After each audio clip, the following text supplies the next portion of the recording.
Okay. What I love about this channel is that I get to talk about everything I love, which may mean you're all subjected to my obsessions and hyperfixations, which, as we all know, my hyperfixation right now is Rebecca Ferguson. So I spent the weekend watching all of her movies, but it also introduced me to one of the best TV shows I've watched in a really long time, which is called Silo. So this is an Apple original show, and it might be, aside from the morning show, one of my favorite Apple original shows they've done, and I feel like no one has watched it. I keep asking people, hey, have you watched Silo? Let's talk about it. They're like, I've never even heard of it. So it's alarming to me that people don't know about Silo, and everyone should know about Silo. Not to mention, it is based on a book series, which I'm going to be discussing as well, because as of right now, I'm currently reading the book. So I'm still on book 1. I've got like a little bit left to go. Yes, I dog ear. I'm so sorry. Don't come for me, the book community. I dog ear my pages. They're mine. I look after them. So I watched all of Silo over the weekend. Season 1, which is all that is out right now. They're currently filming season 2 right now. Season 1 is essentially just this part of the book. The first quarter of the book is season 1. That blew my mind. I was expecting book 1 was season 1. Nope. Boy, was I wrong. I'm in season 2 and 3 right now. It's wild. Okay, so I'm getting ahead of myself. Let's get into why this show was so good, what it's even about, who's in it, what's going on, and why you should watch it. Not just because I love the cast, but because it's actually a decent show, highly reviewed, and it's honestly just one of the best sci-fi shows they've made in a long time. And guys, I don't even like sci-fi. Okay, so to begin, we've got the cast. Obviously, love of my life, Rebecca Ferguson. We've got Common. Surprisingly, he always pops up in things. I'm like, I recognize that man. Who is he? And then I look him up and it's always Common. Tim Robbins, who of course is from Shawshank Redemption. Harriet Walter, who I recognize from Killing Eve, which is also one of my favorite shows of all time. Rashida Jones, who I fell madly and deeply in love with when I watched Parks and Recreation. She is excellent. And then we have a few other people that I always recognize. There's a guy in it, he was definitely in the movie Armageddon and Remember the Titans. He's a great actor. Couldn't tell you his name right now, but you will know his face. So the premise of the show is post-apocalyptic. What we know is that humankind are living in a silo underground. A silo, for those who don't really know, imagine a farm. That big structure they have usually has grain in it or seeds. That is a silo. This one is underground and it's housing people. It's a spiral. So stairs are in the middle, spirals all the way down. Each level is something different. The higher up is the upper class. So you've got judicial, you've got the mayor, you've got the exit hatch to the silo, and you've got closer to the top, IT, and all the people who are helping run the silo. Middle, you've got a lot of apartments there, food vendors, and farming. Then you've got the deep down. The deep down is mechanical and all the engineers, and down there is Rebecca Ferguson. She plays Juliet. She is one of the engineers. She might actually be the best engineer they have. She's the one who is essentially keeping the generator on for the silo, which is funny that they put the engineers down in the deep down. That is actually explained, and I've just discovered it more so in the book, but in the show it hints to this as well, why the most talented people and the people that would question how the silo is running and the resources, they're put in the basement levels, essentially. So there's a reason to that, as you could assume, why the powerful people want the people with the most knowledge down at the bottom. So the silo, it's very intricate. It's laid out so spectacularly, and it's also just the design of the show, how they did it. I would love to see behind the scenes how they actually did this silo, because I don't know how they filmed it. It's really impressive to watch. Like I said, post-apocalyptic, silo, underground. What we know is that the outside air is toxic, and you can't go outside. If you go outside, you die. But they are reliant on people going outside in order to do something called cleaning. So 24/7, the silo has a display in the cafeteria, which essentially shows a display of the outside. They have different cameras around the silo, but there's one main display. And what they need is for people to essentially break their laws, which is called the pact, break laws that are in the pact in order to be sent out to clean, meaning they have to go outside in a suit that looks very astronaut-esque, taped up, as showing that the silo cares about them. They then have to clean, and then they cannot come back inside. So it's essentially a death sentence. You have to clean the sensor, and then you walk away across the hill to see what's out there. But obviously, due to the toxins, it seeps inside the suit, and anyone that does go out does pass away. One of the best parts of the cleaning elements as well, though, is they try and twist it in a way that's positive. So them saying you have to go out and clean is a positive thing for the rest of the silo, because it means the sensors get cleaned, so they can see clearer the display. But what they should be calling it is you're going out there to perish. That's the sentence, essentially. You can't come back in. And it starts to build up, so you see bodies. So this kickstarts the show, essentially. I don't want to give too many spoilers because I genuinely want you all to watch this. But there is a character that begins to question things that are going on in the silo. What is real and what is misinformation? What are the higher-ups hiding from them? And is the display that they are being shown actually the real display, or has it been manipulated? So one of the main rules of the pact is you are not allowed to say you want to go outside. Because if you say you want to go outside, you will go outside and you can't go back from that. You can try and dispute it if you feel like you didn't actually say it, and then you go to a hearing with judicial.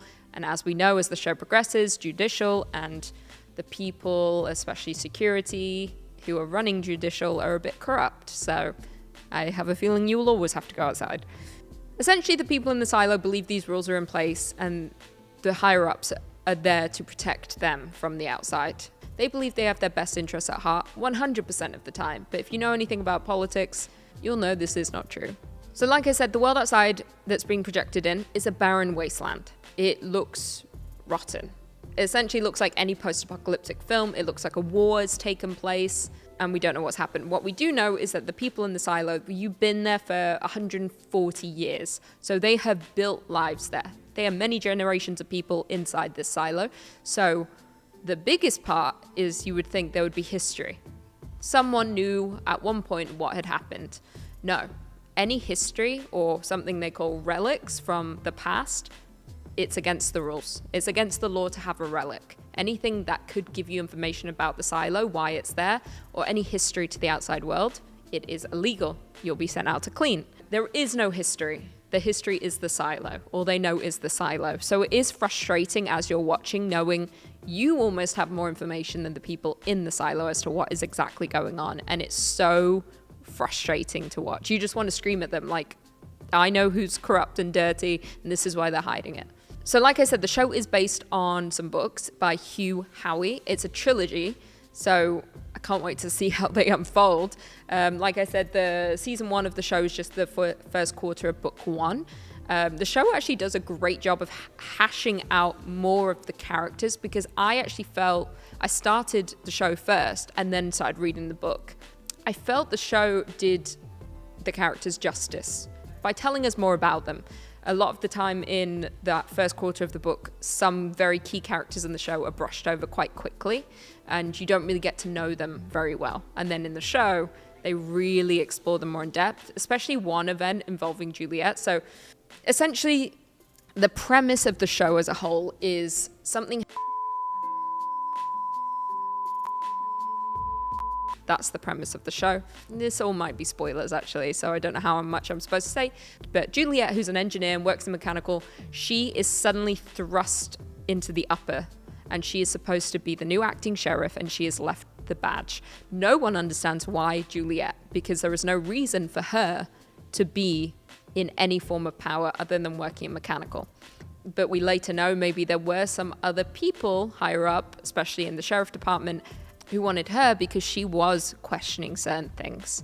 Whereas the people who did not want her up knew she was questioning things and they wanted to keep her down below. It's all very confusing, but I'm trying to keep some things a secret so you can explore it yourself, because watching this all unfold is incredible. Because there are many people here who you just don't know if you're supposed to trust them or not. We're essentially following Juliet. We think we can trust her. Obviously I do. I'll go to the ends of the earth for Rebecca Ferguson. I'll trust her forever. She was in Doctor Sleep and she was the villain. I was still like, go Rebecca. I'll cheer for you forever. They can never make me hate you. But we follow her and we know she's got her own reasons for wanting to be sheriff when it's offered to her. And that is because her boyfriend passes away. He was the one that began the questioning of what was actually going on. He found a relic. It was essentially a hard drive. It's got all this information on about the history of the silo. And he gives it to her. So that is her reason for wanting to go up top and be sheriff, so she can look into his file and figure out what the hell was actually going on and what has been covered up by judicial and IT. So everyone who is questioning things are all connected to each other in some way. But it is frustrating watching it unfold as the ones that are supporting each other, the one that are questioning each other, they start to get picked off one by judicial and by a certain someone who's in IT who we cannot trust. Like I said as well, like about the silo itself, it's so claustrophobic even though it is so vast. I think because it's underground and it's a spiral, there's 10,000 people in this silo and you feel so trapped. So like I said, it's kind of clear the society within the silo is oppressed with all these rules. There's not really any freedom of speech. You can't question what's going on. As soon as you start to question things that go against the silo's laws or the pact or what it's built on, you're in trouble. You're going to have to go out and clean. So this show, honestly, watching this unfold, learning more about the characters, who you can trust, who you can't. Ultimately, we're cheering for Juliet. She's got her cause. She's trying to figure out the death of her boyfriend. We want this for her. We're sneaking around with her. We're trying to find information that we know is forbidden, but she's sheriff, so she should be privy to it, right? Wrong. Judicial are corrupt. IT is beginning to be corrupted. All the powerful positions are being led by people who want to keep the silo and its history a secret from the people. They want complete control. It's very totalitarian would be the right word, I'd say. Very dictatorship. But Juliet is fighting back. She's trying to find out the information, but obviously we know people are hot on her tail and we know the lengths they'll go to make sure people shut up. So we're stressed for her a lot of the time. And she's a very ballsy woman. It will not back down from a fight. She's from mechanical. She's from the deep down. She is trained. She's skilled. She'll do anything to get the truth. And sometimes it's putting herself in harm's way. And we're like, no, stop it. You know me. I've mentioned it actually probably in every video so far. I don't like sci-fi.